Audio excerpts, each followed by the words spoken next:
The signature that wasn't mine. I discovered my mother-in-law had forged my signature on the day I was supposed to be burying my father.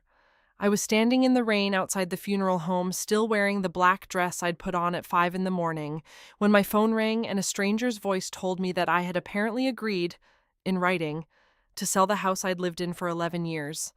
I didn't understand it at first. I think my brain genuinely refused to process it. The way your mind just slides off certain things because accepting them would break something fundamental. I remember standing there with the rain running down the back of my neck, one hand pressing the phone so hard against my ear that it left a red mark, and I kept saying, "I'm sorry, can you repeat that?" Not because I couldn't hear the man on the other end of the line, but because I needed him to say it again. I needed to hear it 4 times before my body understood it enough to start shaking. That was March 14th. That was the worst day of my life.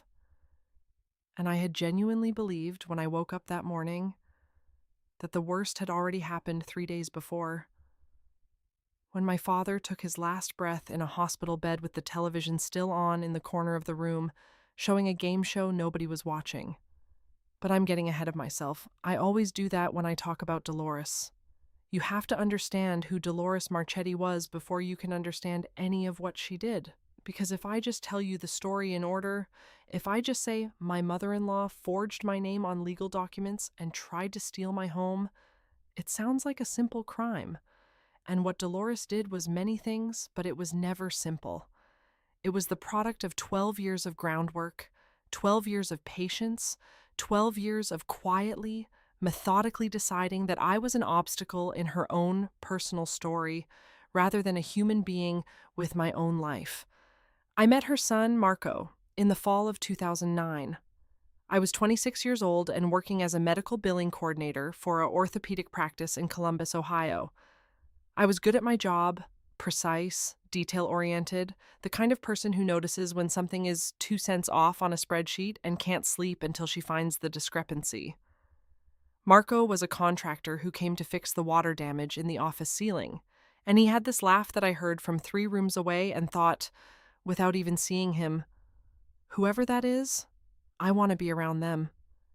We dated for 2 years before he proposed.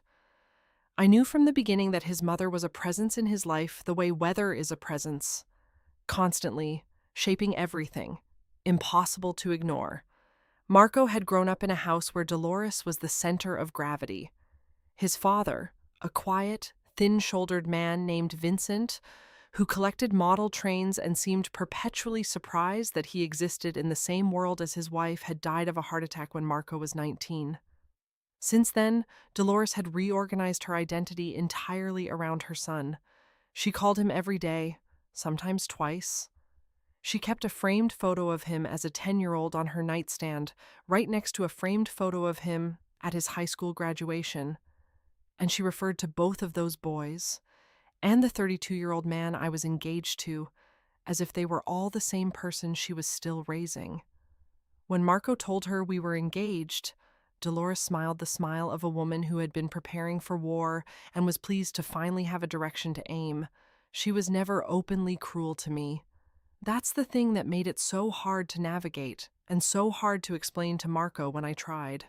Because whenever I said, "Your mother makes me uncomfortable," or "Your mother said something strange," Marco would look at me with this expression, not suspicious, not dismissive, just genuinely confused, and say, "Mom, are you sure you're not misreading her?" Because to Marco, Dolores was just Dolores. She was his mother. She brought lasagna and drove him to doctor's appointments when he had his appendix out in 2013, and she laughed at his jokes and told him constantly that he was wonderful. He couldn't see the other side of her because it was a side she never showed him. She was a different woman with Marco than she was with me. With me, she was, and I want to be very precise here, she was persistent, patient. She had a way of making comments that could be interpreted as compliments or insults depending on your mood, and when you reacted to the insult, she'd look wounded and say she'd meant it as a compliment. She told me once, about 6 months after Marco and I were married, that I was very brave to wear a swimsuit at the family 4th of July picnic. She said it with such apparent sincerity that I actually thanked her. I was halfway through my potato salad before I understood what she'd actually said. We got married in September of 2011. The wedding was at a small venue outside the city, nothing extravagant. We had a budget, and I'd worked hard to stay inside it.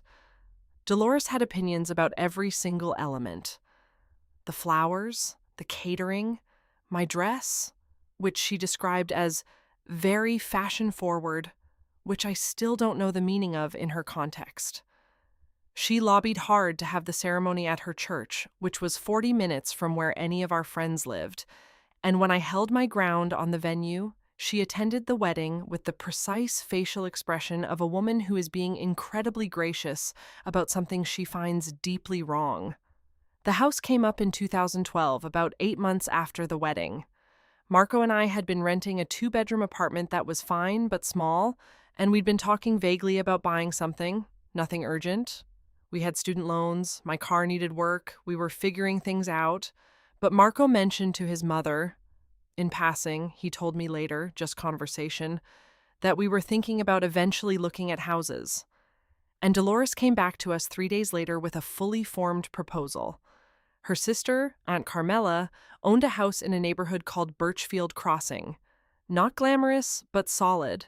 A 3-bedroom colonial with a good yard and a finished basement, and neighbors who had apparently lived on the same block for decades and knew each other's names.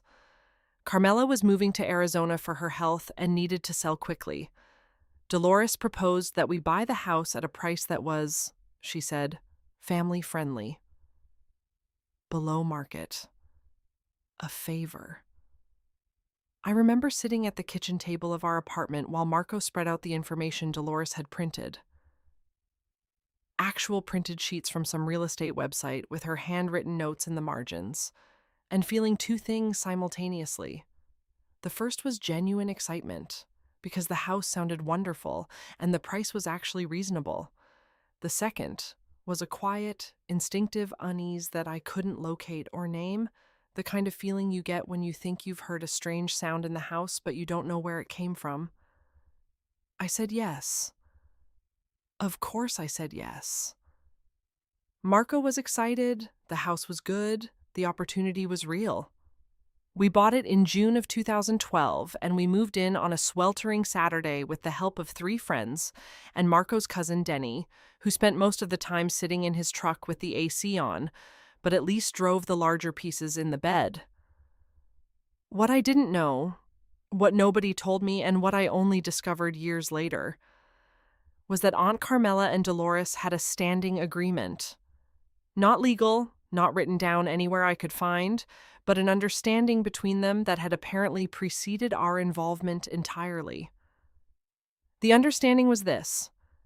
Eventually, when Marco and I had settled in and the house had appreciated in value, Dolores would have some claim to benefit from it.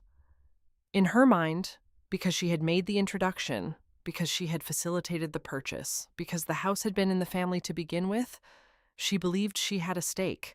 Not legally, not in any way that any attorney would have recognized, but Dolores operated in her own system of laws. And in that system, she had decided that the house on Birchfield Crossing was as much hers as ours.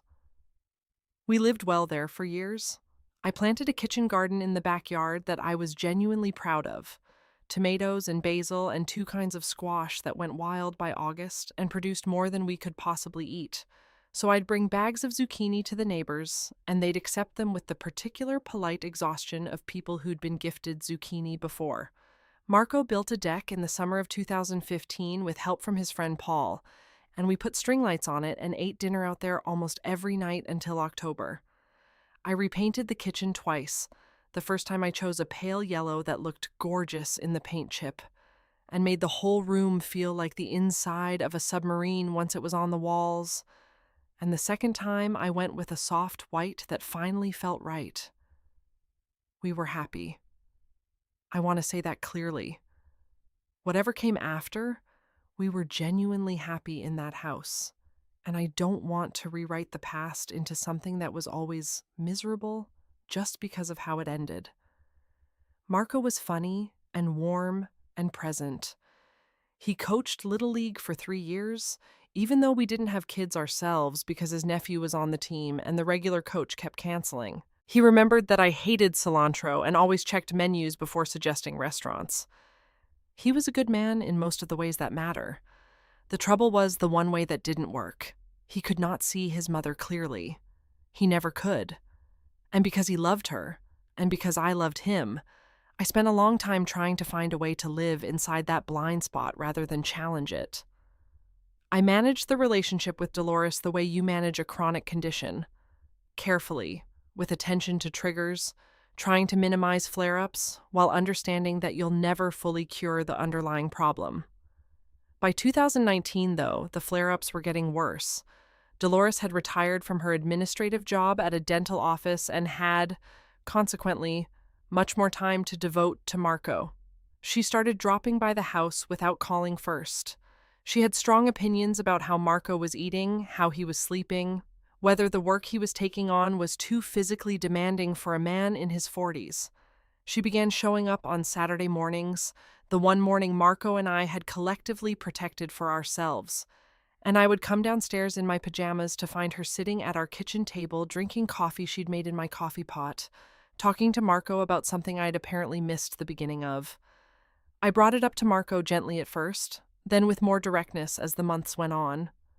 We had versions of the same conversation probably a dozen times over the course of 2019 and 2020. He would listen, he would nod, he would agree that his mother could be a lot, and then approximately nothing would change. Not because he didn't care, but because addressing it would have required him to have a version of that conversation with Dolores, and that was a conversation Marco was constitutionally incapable of having. He was 60 kinds of brave in every other area of his life and entirely without courage when it came to his mother. And then, in January of 2021, my father got sick. His name was Gerald Brennan, and he was 68 years old, and he had been a high school history teacher for 31 years and spent his retirement reading biographies of dead presidents and growing dahlias that won prizes at the county fair. He was my anchor. He was my favorite person in the world.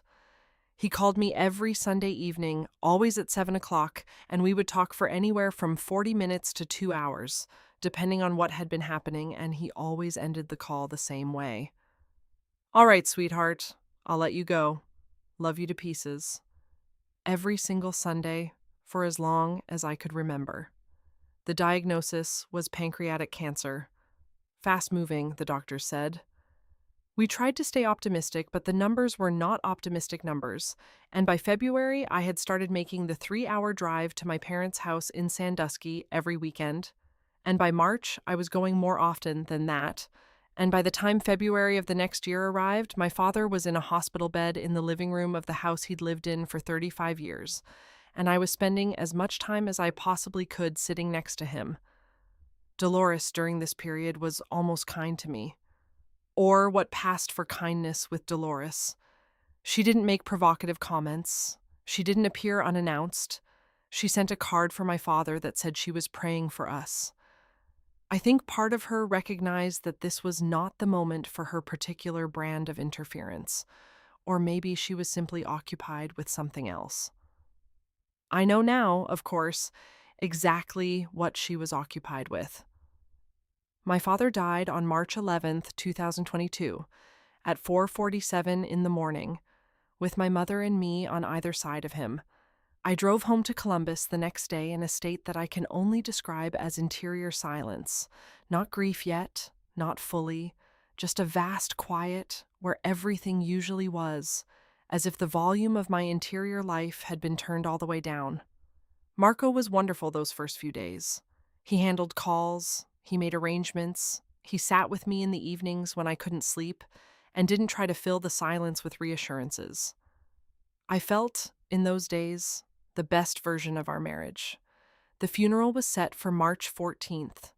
I was up at 5 in the morning, dressed by 5:30, sitting at the kitchen table with a cup of coffee I couldn't drink because my stomach was clenched into a permanent fist.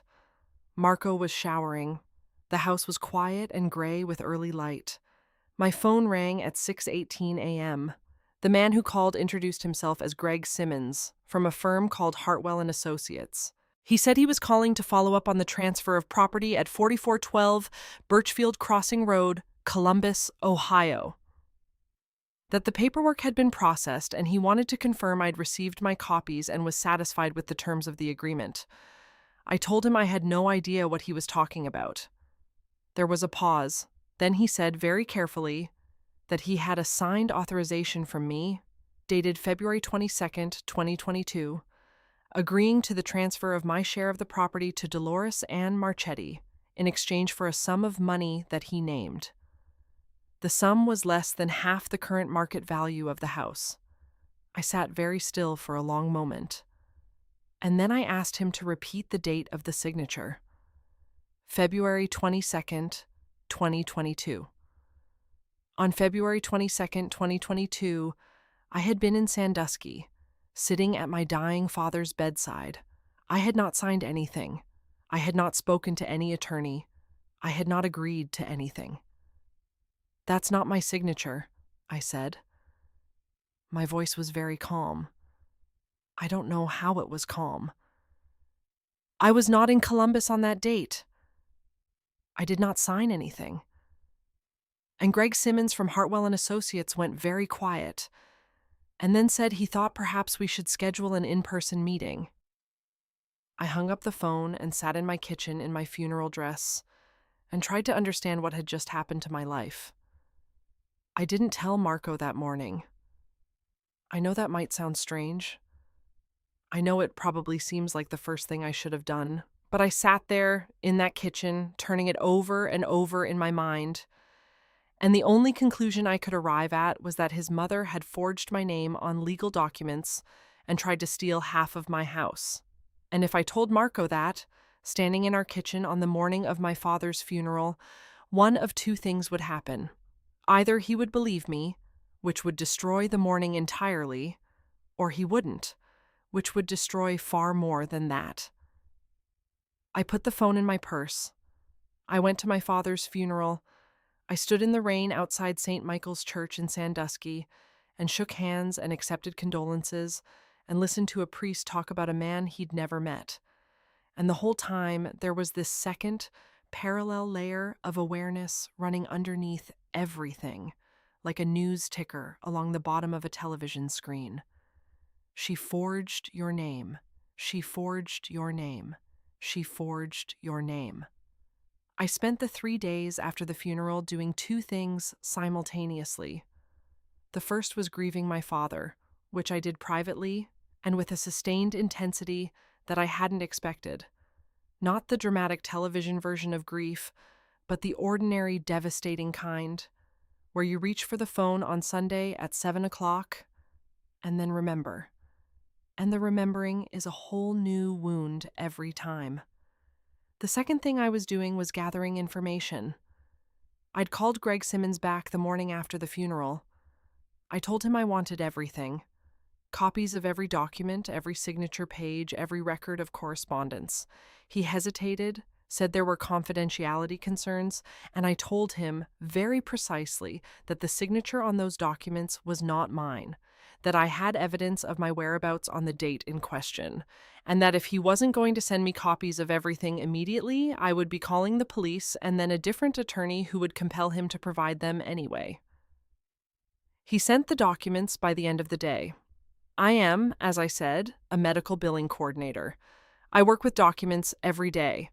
I understand exactly what a forged signature looks like when you know what to look for. I looked at the signature on those documents, a signature that was ostensibly mine, Renata Louise Marchetti née Brennan, and I felt physically sick. It was close. It was genuinely, carefully close. Dolores had clearly practiced. The letters had the same general shape as my signature, the same slight rightward lean, but my signature has a very specific characteristic, a small curl at the end of the R in Renata, an involuntary habit I've had since college, something my hand does without my directing it. It wasn't there. The shape was right, but the curl was missing, and that tiny absence was the proof I needed. I also pulled my phone records, which showed I'd made 7 calls from the Sandusky area code on February 22nd, including a long call to my mother's landline and 2 to the palliative care nurse assigned to my father. I had an ATM receipt from a gas station in Sandusky, time-stamped at 2:34 p.m. on February 22nd. I had a text exchange with my friend Lorraine confirming I was in Sandusky for the week. I had everything. What I didn't have was a plan for what to do with it. That's when I called my cousin Philippa. Philippa Brennan is my father's brother's daughter, and she's an attorney. Not the kind of attorney I needed. She does patent law, but she knows everyone who does every other kind of law, and she's one of those people who approaches every problem the way a mechanic approaches a broken engine. With total calm, complete competence, and genuine enthusiasm for finding the broken part. I called her on the 4th day after the funeral, and I told her everything. All of it, from the beginning, the house, Dolores, the phone call, the documents, the forged signature. I talked for nearly an hour. Philippa listened without interrupting, which is not her natural state, and when I finished, she was quiet for a moment, and then said, "Don't say anything to Marco. Don't say anything to Dolores. Don't say anything to anyone. Give me 48 hours."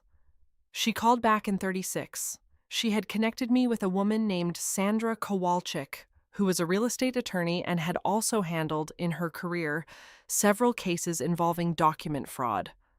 Philippa had described the situation to Sandra, and Sandra was, apparently, very interested in meeting with me. I went to Sandra's office on a Tuesday morning in late March. Her office was in a brick building near the Short North, and her office itself was the most organized space I'd ever been in. Everything arranged with the precision of someone who understands that losing one piece of paper could cost a client a great deal of money. Sandra was in her late 50s, with close-cropped silver hair and reading glasses she wore on a chain. And she had the manner of a person who has seen extraordinary human behavior over the course of a career and has been neither surprised nor depressed by it. Just interested, just methodical. I laid out the documents. I explained the timeline. I showed her the signature, pointed out the missing curl on the R. I showed her my phone records and the ATM receipt and the text messages. She looked at everything carefully, arranged it in a particular order on her desk, and then looked up at me. "Mrs. Marchetti," she said, "what you're describing is document fraud. Forging a signature on a property transfer agreement is a criminal act. Beyond the civil remedy, which is significant, there's a criminal component here." I hadn't even thought about the criminal component. I'd been so focused on the house, on the practical wrongness of what Dolores had done, that the criminal dimension of it had sat at the edges of my awareness without fully coming into focus. "What do I need to do?" I asked. Sandra told me, and then she said something that changed the entire shape of what came next. "Before we move on this, I want to ask you something. Is your name on the original mortgage with your husband jointly? Are you on the deed?" "Yes, both." She nodded, a kind of satisfied nod, the nod of someone confirming what they already suspected. "Then what Dolores Marchetti has attempted to do is not just commit document fraud. She's attempted to transfer property she has no legal right to transfer, using a forged signature of someone who had not consented. This doesn't just expose her to civil liability for the attempted fraud. It potentially exposes the firm she used, Mr. Simmons's firm, to liability for failing to perform adequate identity verification. There's quite a bit here." I drove home from that meeting and I sat in the driveway of my house for 15 minutes. My house. The house with the kitchen garden in the back and the deck Marco had built and the walls I'd painted twice, the house where I'd lived for 11 years. And then I thought about Marco. The thing about discovering that your mother-in-law has forged your signature is that it is, simultaneously, a discovery about your husband. Not necessarily a discovery that he was involved. I had no evidence of that, and I didn't believe it. But a discovery about the world he had allowed to exist around both of you. A discovery about the consequences of his inability to draw a clear line between his mother's life and his own. I didn't know yet how Marco would respond when I told him. I knew how I hoped he'd respond. I knew also, somewhere in the complicated machinery of my marriage, that how he responded would determine not just what happened with Dolores, but what happened with us. I decided that before I told Marco anything, I needed one more piece of the picture. Because there was something I still didn't understand. How had Dolores gotten close enough to my signature to practice forging it? She would have needed samples, real samples, multiple examples, enough to study and replicate. And for that, she would have needed access to my documents. I thought about the times Dolores had been in our house unsupported.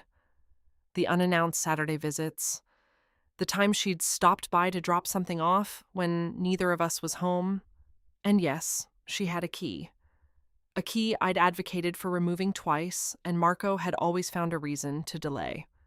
I thought about my home office, where I kept files, work files mostly, but also personal documents, financial records, things with my signature on them. I went to my home office and I opened the filing cabinet in the corner. Everything appeared to be in order.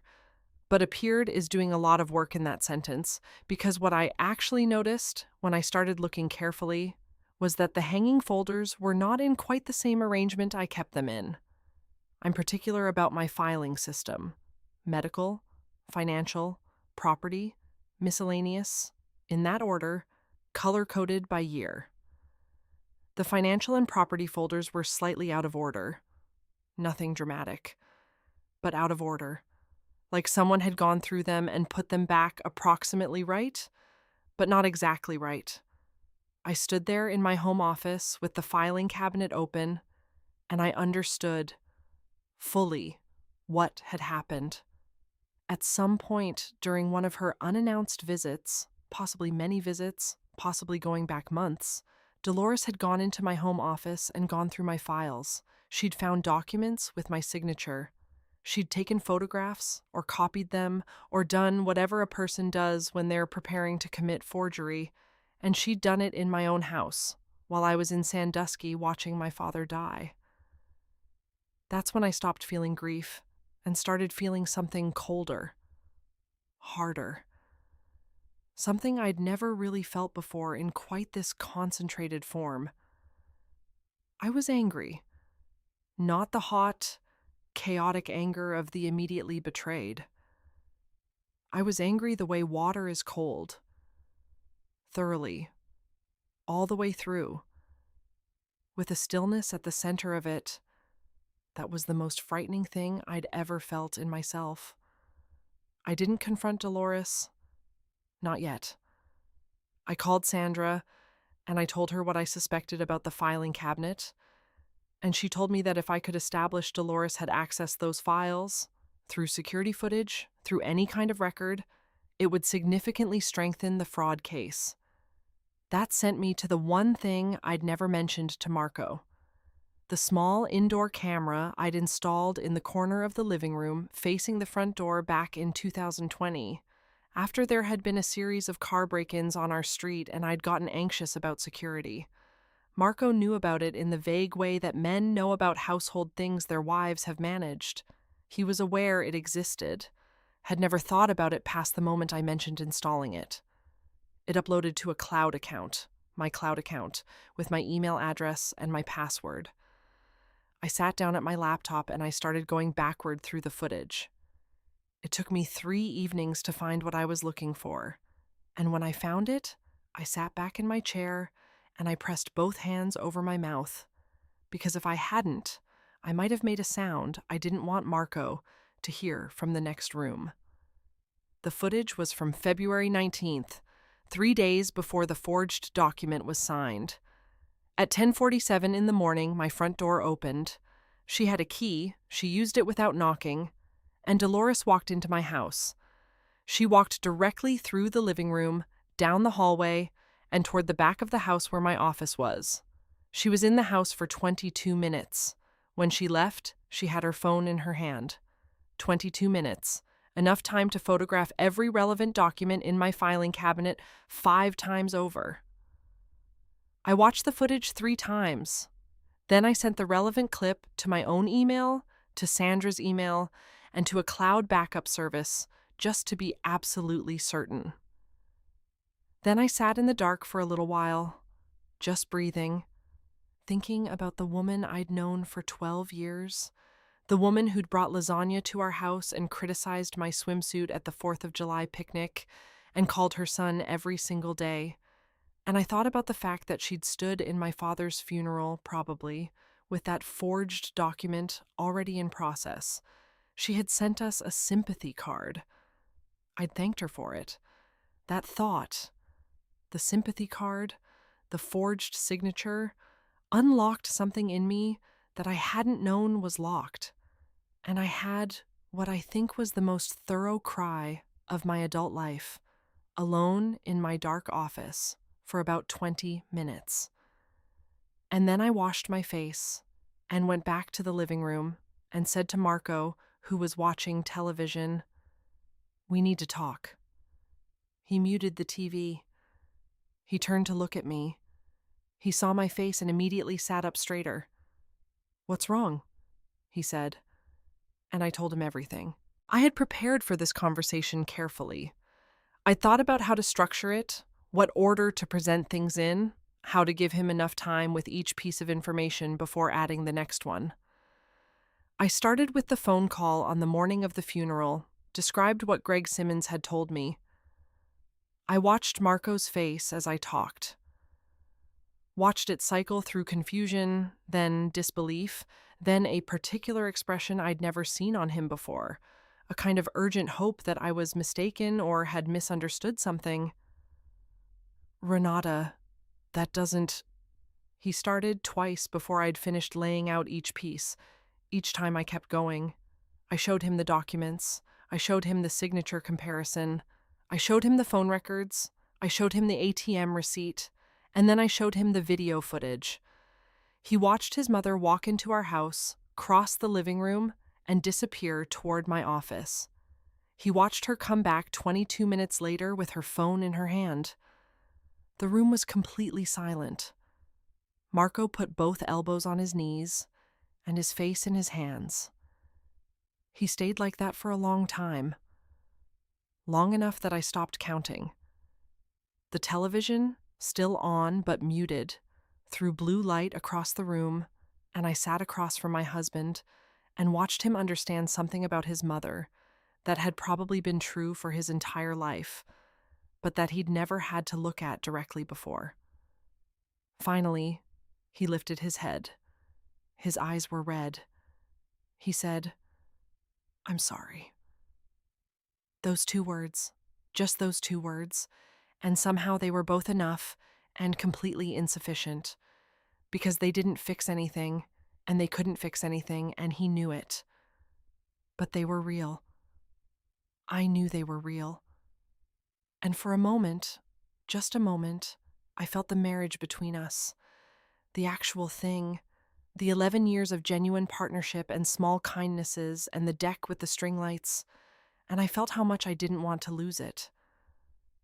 "I need to know," I said carefully, "whether you had any idea." He shook his head. "No. God, no. Renata, no." I believed him. I believe him now, looking back with full information available, because his shock was the authentic kind. The kind that makes a person physically smaller, like something is deflating. He hadn't known. But, and this mattered, he also hadn't protected me from the environment that had made this possible. And he knew that too. I could see it in how he held himself. "What are we going to do?" he asked. "I've already started," I said. "I've been talking to a lawyer. Her name is Sandra Kowalczyk. She's a real estate attorney who also handles document fraud cases. We're going to pursue this civilly and potentially criminally. He blinked. Criminally? Forging a signature on a property transfer document is a crime, Marco. The word hung between us. Criminal. His mother. He was quiet for a long time.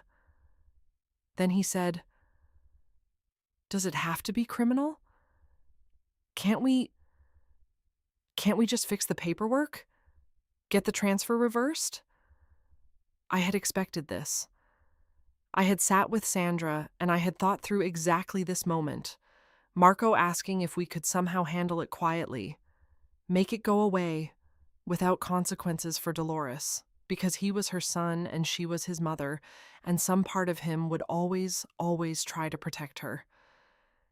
"She forged my signature," I said. "On the morning of my father's funeral. She had been through my private files. She used a key I'd asked you to take back. She attempted to steal half of our home." Silence. "I'm not asking you to stop loving her," I said. "I'm asking you to let me decide what happens next. Because this was done to me, not to you. To me." He nodded, slowly, heavily. "Okay," he said. "Okay. Tell me what you need." What I needed was for him to call his mother and arrange for her to come to our house the following Saturday. I needed her to come thinking it was an ordinary visit, Sunday morning coffee, which had never stopped being something she did. I needed her to arrive unsuspecting. Marco made the call the next morning. I sat in the kitchen and listened to his half of the conversation, the careful effort in his voice to sound normal, to not let anything slip. When he hung up, he looked pale. "She's coming Saturday," he said, "at 10. "Good," I said. I spent the week between that conversation and Saturday working with Sandra to finalize everything. There were documents to prepare. There was an affidavit from me about my whereabouts on February 22nd. There were copies of the security footage, properly formatted for legal use. There was a certified handwriting analysis. Sandra had moved remarkably fast on this, calling in a favor from a forensic document examiner she'd worked with before. That confirmed the signature on the transfer documents was not consistent with samples of my genuine signature. There was a letter from Sandra to Hartwell and Associates notifying them that the property transfer was fraudulent and would be contested. Sandra had also, quietly, shared the relevant documents with a contact at the Columbus Police Department. This had not yet resulted in any formal action, but it meant that when we were ready, we had a path. Saturday arrived in the way that significant days tend to arrive, which is to say, indistinguishable from any other day until you're standing in it. I was up at 7. I made actual coffee. I sat in the kitchen garden for a while with my hands around the mug, looking at the beds that would need to be turned over in a few weeks for spring planting, the tulip bulbs I'd put in last fall that were just beginning to push up through the soil. I heard Marco moving around upstairs. He came down at 9 and we sat together at the kitchen table and didn't say much. There wasn't much to say. We'd said everything there was to say over the preceding week. The long, difficult, necessary conversations about his mother, about the marriage, about what I needed from him and what I'd been not getting. Some of those conversations had ended with him silent, and some of them had ended with me silent, and one of them had ended with both of us crying, which hadn't happened since the night of a miscarriage we'd had in 2016, and the rarity of it made it both harder and more honest. At 10:03, a car pulled into the driveway. I watched through the kitchen window. Dolores got out of her silver Civic with a container of what appeared to be homemade cookies, and she was wearing a blue cardigan, and her hair was done, and she looked just a woman. A 67-year-old woman bringing cookies to her son's house on a Saturday morning. I had known her for 12 years. I'd sat across from her at hundreds of holiday dinners. I'd driven her to a doctor's appointment once when her car was in the shop. I'd spent the first 2 years of my marriage genuinely trying to make her like me. She used her key in the front door. She was halfway through the living room, setting her keys on the side table with the practiced ease of a person who had done it 1,000 times when she stopped. Sandra Kowalczyk was sitting in the armchair near the window. She had her briefcase on her lap and her reading glasses on her nose, and she looked up at Dolores with the calm, patient expression of a woman who has been waiting. I was standing in the kitchen doorway. Marco was standing near the hallway. Dolores looked at Sandra, then at me, then at Marco. And something moved through her face, quickly, like a cloud shadow moving across a field. That was not quite guilt and not quite fear, but some close relative of both, something she immediately tried to smooth back into her normal expression of serene unconcern. "What's this?" she said.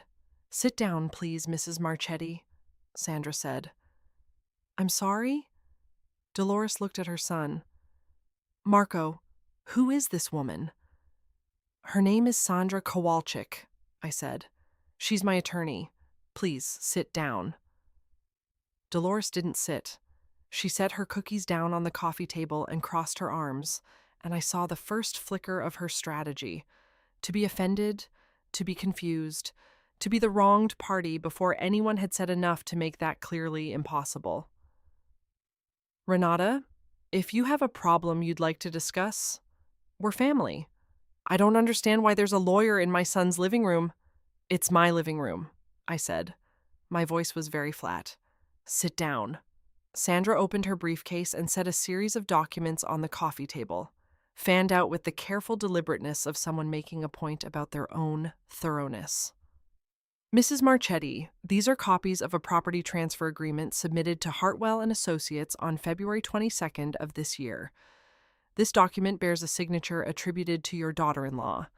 A certified forensic document examiner has confirmed that this signature is not consistent with authenticated samples of Renata Marchetti's handwriting." Sandra tapped the relevant page. "This is the examiner's report." Dolores was looking at the documents. Her arms were still crossed. "This," Sandra continued, placing another document alongside, "is a surveillance recording, properly time-stamped and verified, showing you entering this home using your key on February 19th of this year at approximately 10:47 a.m., in the absence of either of the homeowners. You were inside for 22 minutes. The camera also covers the hallway." It didn't cover the hallway, actually, but Dolores didn't know that. "And these," Sandra said, laying the final set of documents down, "are phone records and a bank receipt confirming that your daughter-in-law was in Sandusky, Ohio, 3 hours from Columbus, on February 22nd. She could not have signed this document." The room was very quiet. Dolores looked at the documents for a long moment. Then she looked up, and the expression that crossed her face in that moment was one I'd never seen from her before. Nakedness, just for a second, before the mask came back. But I saw it. "I was trying to protect this family," she said. I couldn't help it. I laughed. It came out of me without warning, a short, sharp sound. "Protect it," I said. "You have no idea what this house means," Dolores said, and her voice had shifted, harder now, stripped of the injured dignity she'd started with. "That house came from our family. Carmela sold it to you at a loss. At a loss, Renata, as a favor, and all I wanted—" "It was sold to us," I said. "To Marco and me, jointly. It's on the deed. My name, not yours." "You're not family," Dolores said. And there it was. The thing she'd never said in 12 years. The thing that had lived underneath every sideways comment and every wounded look and every Saturday morning appearance and every moment of her 12-year campaign to occupy the center of her son's life.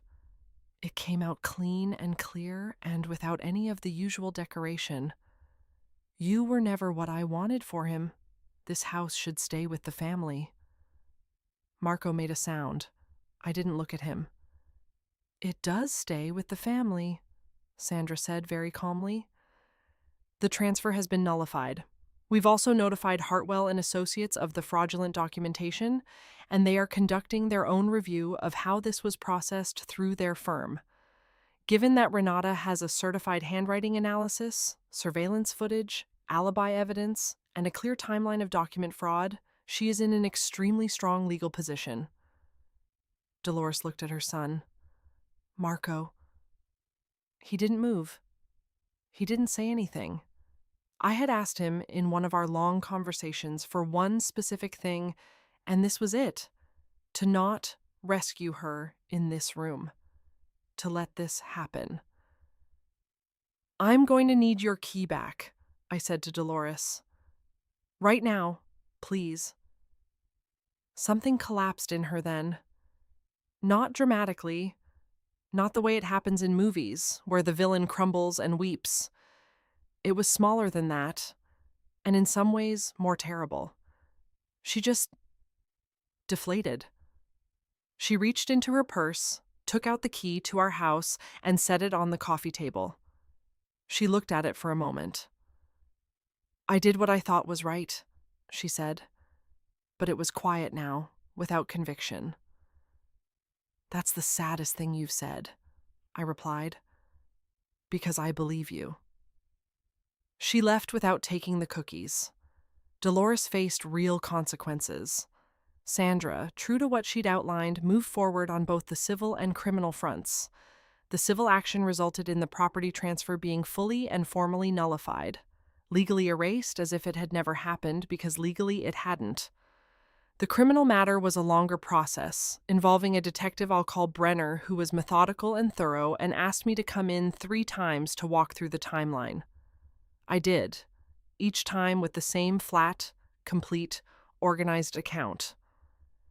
Dolores was ultimately charged with document fraud and forgery.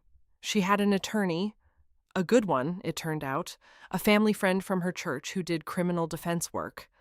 And the outcome was not prison, which I knew from the beginning was unlikely for a first offense with no prior record.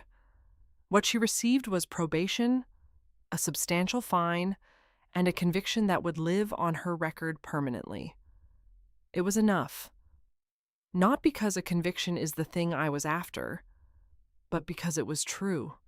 Because the record would say, in the permanent language of public documents, that this thing had happened, that she had done it, that it was real. The hardest part wasn't Dolores. The hardest part was Marco. We spent a long time after that, months, honestly, in a kind of suspended state, figuring out what we were. We went to couples counseling, something Marco had previously resisted with the half-embarrassed vagueness of a man who thinks therapy is for people with bigger problems than his. We went twice a week for 4 months, and then once a week for another 6. It was hard, real, unromantic work.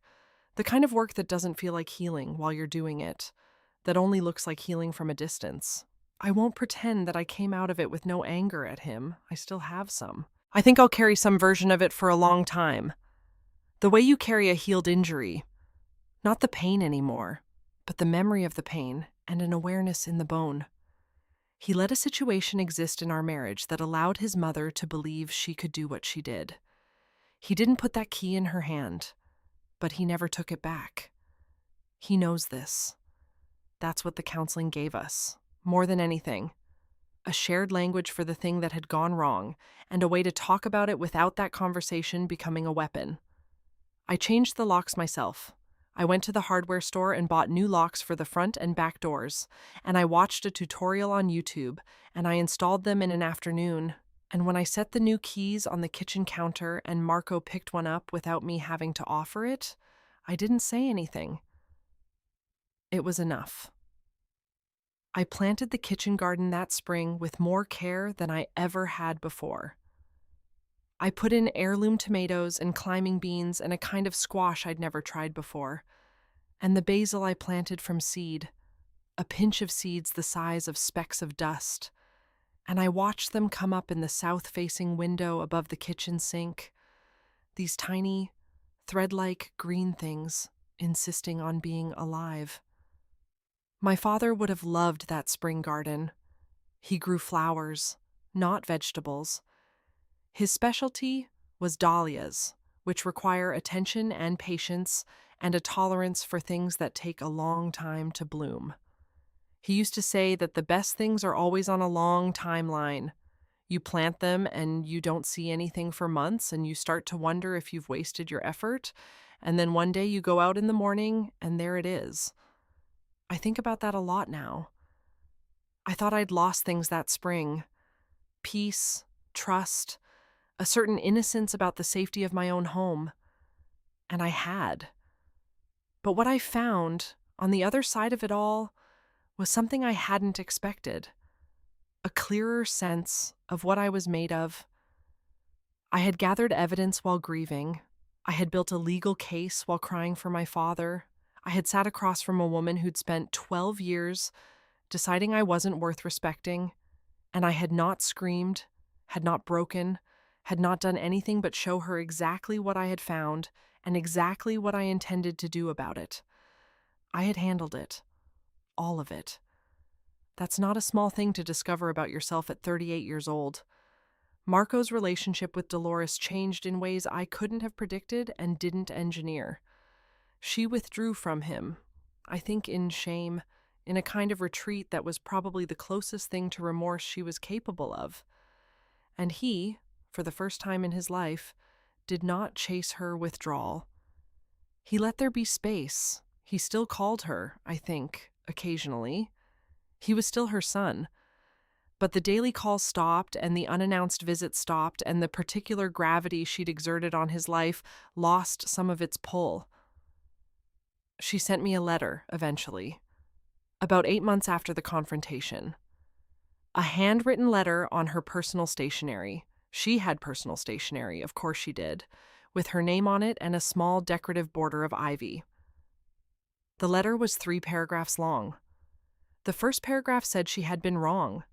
The second paragraph explained why she had done what she had done: the house, her belief in her right to it, her fear of losing her son, all of it laid out in handwriting that was smaller and less certain than it normally was.